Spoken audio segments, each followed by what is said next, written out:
అలా కూలిన చెట్టు సహాయంతో రవి మరియు హరి నదిని దాటగలిగారు. కానీ వారు అడవిలో ఒంటరిగా లేరని, వింత వింత శబ్దాలు ఎవరో తమను వెంబడిస్తున్నట్లు వారికి చిన్న భయం వేసింది.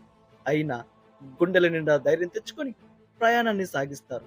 చాలా దూరం వెళ్ళేసరికి పటంలో చూసినట్లుగా వారికి ఒక గుహ కనిపిస్తుంది.